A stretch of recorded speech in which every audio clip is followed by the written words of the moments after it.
Hello and welcome to the Dacia Duster Explorers YouTube channel. My name's Adam and I'm one of the Dacia Duster Explorers.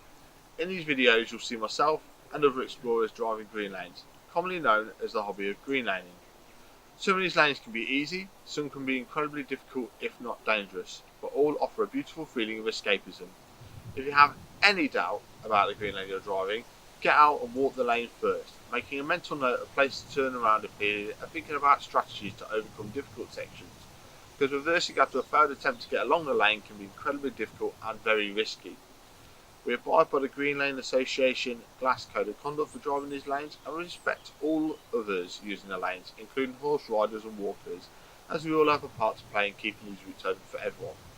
If you're thinking of green laning yourself, please consider joining the Green Lane Association to help fight to keep these lanes open and to help you understand more about this hobby. They also have a Trailwise 2 website which will significantly aid in your planning.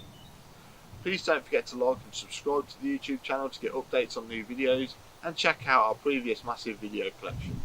For more information head to the website www.daciadusterexplorers.co.uk, and finally, thanks for watching, stay safe and enjoy your trips.